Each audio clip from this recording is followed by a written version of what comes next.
दोस्तों, पहाड़ी गणित विषय में काफ़ी महत्वपूर्ण स्थान रखते हैं।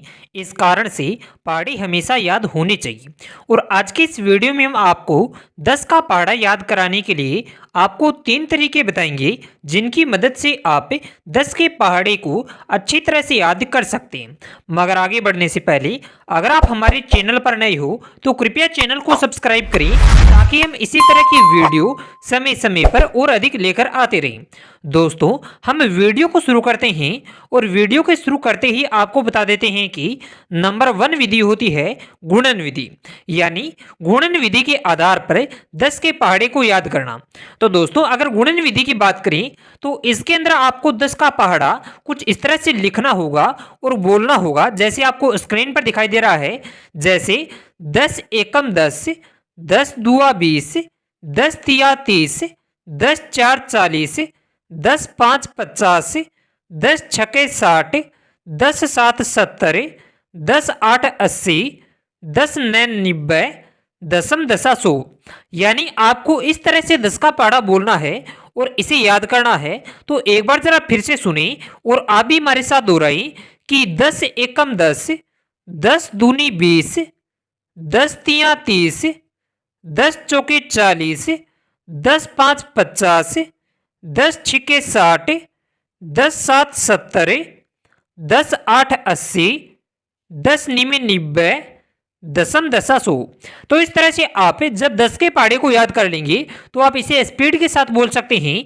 जैसे कि 10 एकम 10, 10 दुआ 20, 10 तिया 30, 10 चार 40, 10 पाँच 50, 10 छके 60, 10 सात 70, 10 आठ 80, 10 नब्बे 90, 10 ढाई 100। तो इस तरह से दोस्तों आप 10 के पहाड़े को याद कर सकते हैं।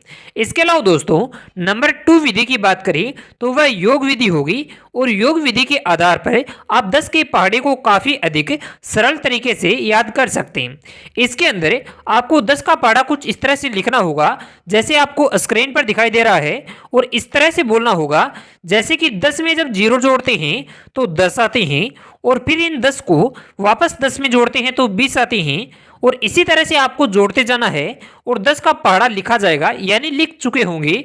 तो जैसे कि 10 में 20 जोड़ने पर 30 आते हैं, 10 में 30 जोड़ने से 40 आते हैं, 10 में 40 जोड़ने से 50 आते हैं, 10 में 50 जोड़ने से 60 आते हैं, 10 में 60 जोड़ने से 70 आते हैं, 10 में 70 जोड़ने से 80 आते हैं, 10 में 80 जोड़ने से 90 आते हैं, 10 में 90 जोड़ने से 100 आते हैं। तो इस तरह से दोस्तों आप जोड़ विधि के आधार पर या योग विधि के आधार पर 10 के पहाड़े को काफी सरल रूप में लिख सकते हैं। और इसे बोलने के लिए आपको कुछ इस तरह से दोहराना होगा, जैसे कि 10 एकम 10, 10 दुआ 20, 10 तिया 30, 10 चार 40, 10 पाँच 50, 10 छिके 60, 10 सात 70, 10 आठ 80, 10 निबे 90, दसम दशा 100। तो इस तरह से दोस्तों जब आप 10 के पहाड़े को लिखते हैं और बोलते हैं तो यह आपको याद हो सकता है। इसके अलावा दोस्तों, नंबर 3 विधि की बात करें तो वह योग विधि और गुणन विधि का सिंपल रूप माना जा सकता है। इसके अंदर आपको पहली गुणन विधि देखने को मिलती है और फिर योग विधि देखने को मिलती है। तो आइए इन्हें एक साथ समझते हैं।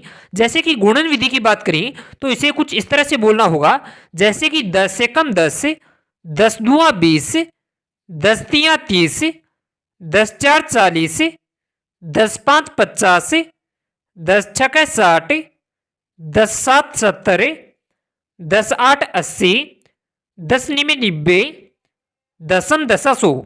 तो इस तरह से दोस्तों आप जब 10 के पहाड़े को याद करते हैं तो आपको बोलना है। इसके अलावा दोस्तों इसी विधि में अगर योग विधि की बात करें तो वह कुछ इस तरह से हो सकती है, जैसे कि 10 को एक बार जोड़ते हैं तो 10 आते हैं, और वहीं पर अगर 10 को 2 बार जोड़ते हैं, जैसे कि 10 प्लस 10 तो वह 20 आते हैं। और वहीं पर अगर 10 को 3 बार जोड़ते हैं, जैसे कि 10 प्लस 10 प्लस 10 तो वह 30 आते हैं। और इसी तरह से आपको जोड़ते जाना है और यह 10 का पहाड़ा बन जाएगा। जैसे 10 को 4 बार जोड़ने से 40 आते हैं, 10 को 5 बार जोड़ने से 50 आते हैं, 10 को 6 बार जोड़ने से 60 आते हैं, 10 को 7 बार जोड़ने से 17 आते हैं, 10 को 8 बार जोड़ने से 80 आते हैं, 10 को 9 बार जोड़ने से 90 आते हैं, 10 को 10 बार जोड़ने से 100 आते हैं। तो इस तरह से दोस्तों आप 10 के पहाड़े को याद कर सकते हैं। इसके अलावा दोस्तों आज की इस वीडियो के अंदर आपको अगर 10 के पहाड़े को याद कराने के 3 तरीके अगर पसंद आए हो तो वीडियो को लाइक करें, चैनल को सब्सक्राइब करें और बेल आइकन को दबा दें।